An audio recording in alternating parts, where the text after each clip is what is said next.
Buenos días. Como la exposición del segundo laboratorio del curso de sistemas de producción, les vamos a presentar tres métodos indirectos para la medición de biomasa en células animales. Los integrantes del grupo somos Frank Barrientos, Iván Solís, José Julián Picado, Magali Sanabria y Natalie Martínez. En los cultivos celulares de origen animal, la concentración de la biomasa resulta un parámetro esencial para la determinación de rendimientos, balance de masas, tasa metabólica y otros, tal como lo plantea Ducommun y colaboradores. Debido a esto, existe gran variedad de técnicas que permiten la cuantificación de la biomasa, las cuales se clasifican como métodos directos o indirectos. No obstante, autores como Meble y colaboradores plantean que la determinación del número de células animales en determinados bioreactores no puede ser realizada de manera directa, por lo que es necesario el empleo de métodos indirectos.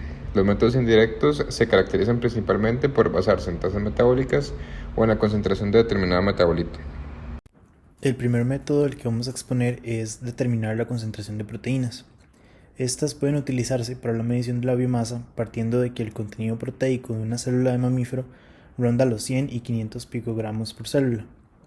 Contar con un protocolo de medición de biomasa de esta naturaleza puede ser útil para otro tipo de pruebas biológicas como lo es la medición de la actividad enzimática, que es calculada comúnmente como la velocidad máxima de reacción por el total del contenido proteico celular. El método más utilizado para la determinación de la concentración proteica, principalmente por su rapidez y sensibilidad, es el método de Bradford. En este se parte de que la absorbancia máxima de una solución ácida de azul de Kumasi brillante G250 varía de 465 a 595 nanómetros cuando existe una asociación del compuesto a proteínas en la muestra de interés. Tanto las interacciones hidrofóbicas como las iónicas permiten estabilizar la forma aniónica del azul de Kumasi, para así obtener un cambio de coloración.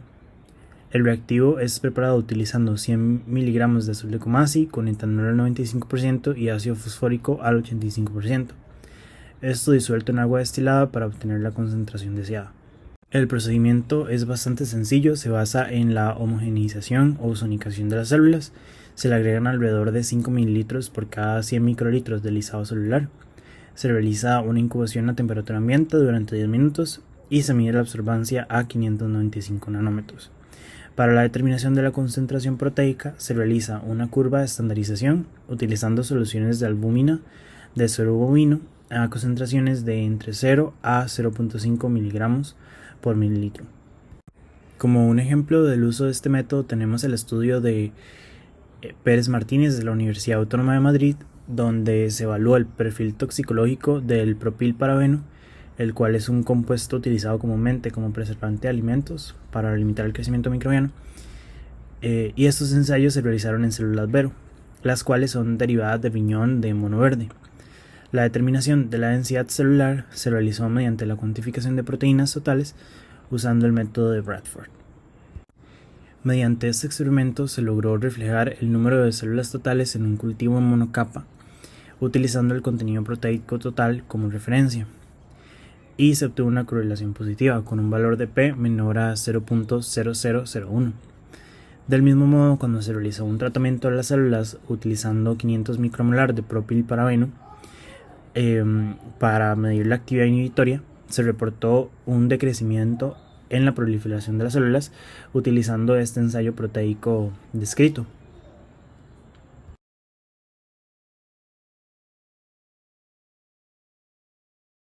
Respecto al consumo de glucosa, este es un método indirecto para la determinación de la concentración celular en un bioreactor para cultivos de células animales, pues ambos parámetros se encuentran asociados entre sí para determinadas líneas celulares. Para asociar el consumo de glucosa con la cantidad de biomasa presente en un bioreactor, primeramente es necesario determinar la tasa de consumo de glucosa, la cual puede ser determinada mediante colorimetría, posterior a una reacción química o una reacción enzimática, o bien mediante monitoreos electroquímicos, siendo este último método en el cual nos enfocaremos. En el caso de los monitoreos electroquímicos, estos se fundamentan principalmente en reacciones complejas que se pueden dar en el electrodo de los sensores ante diversos fenómenos. Uno de ellos, cambios en la concentración de diversos reactivos. En este caso, cambios en la concentración de la glucosa. Esto debido al metabolismo celular y a la proliferación del cultivo. En el caso de los sensores que están basados en el uso de la glucosa oxidasa, que es uno de los más utilizados, estos contienen una serie de membranas donde dichas enzimas se encuentran inmovilizadas. Estas enzimas son capaces de oxidar a la glucosa formando peróxido de hidrógeno, el cual es posteriormente medido de forma amperométrica por un electrodo de platino, y esto genera una corriente a través de dicho electrodo que es directamente proporcional a la cantidad de peróxido en el medio y por ende va a ser proporcional a la cantidad de glucosa que está presente en el mismo medio. Finalmente, se establece una relación entre la cantidad de biomasa y la cantidad de glucosa en el medio mediante mediciones diarias de ambos parámetros, mediante conteos directos y el empleo del sensor electroquímico respectivamente. Esto va a permitir obtener una curva de calibración que va a facilitar posteriores mediciones de biomasa a partir del consumo de glucosa por parte del cultivo celular. Sin embargo, es importante destacar que esta técnica tiene ciertas limitaciones. Por ejemplo, la relación que existe entre la tasa de consumo de glucosa y la concentración celular son específicas para cada línea celular bajo determinadas condiciones.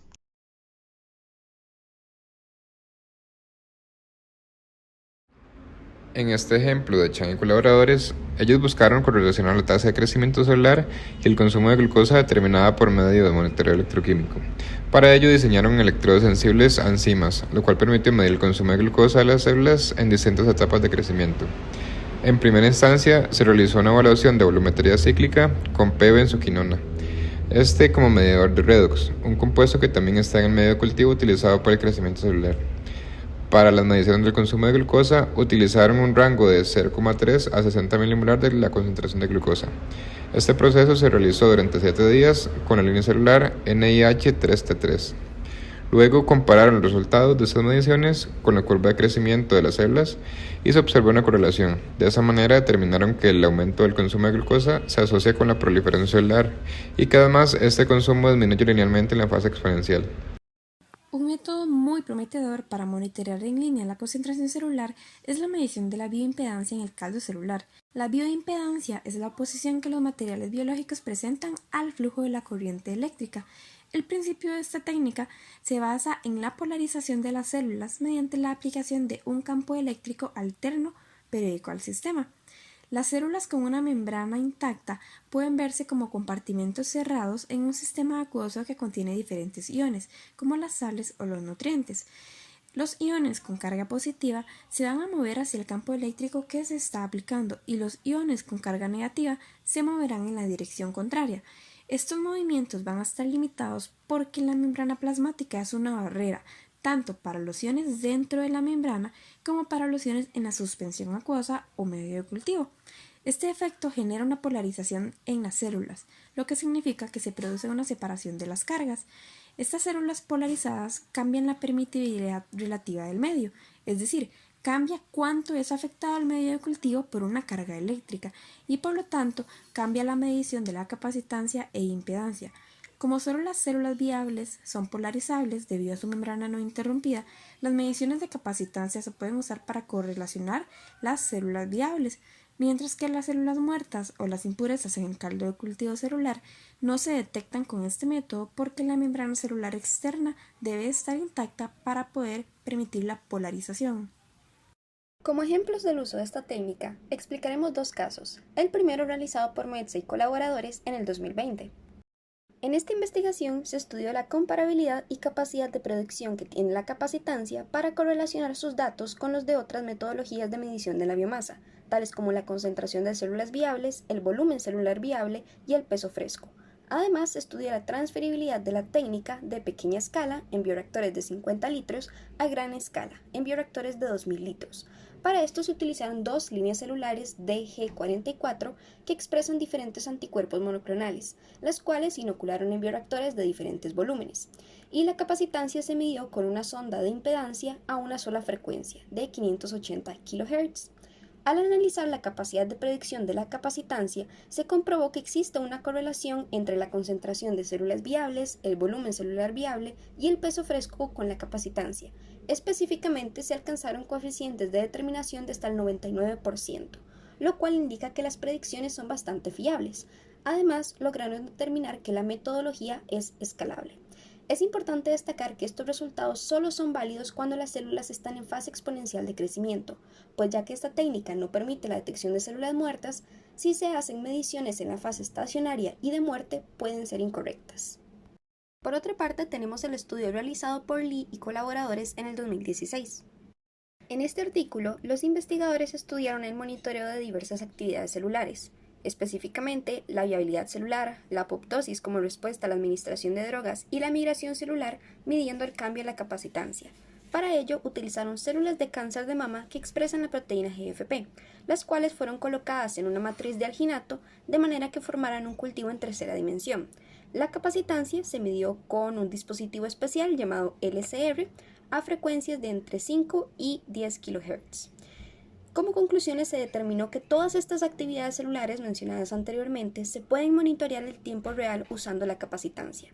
Específicamente, conforme aumenta el número de células vivas, también aumenta la capacitancia. Y en cuanto a la sensibilidad de compuestos químicos y la migración celular, se pudieron monitorear al medir la capacitancia en diferentes puntos de los electrodos utilizados. Todo esto de manera no invasiva.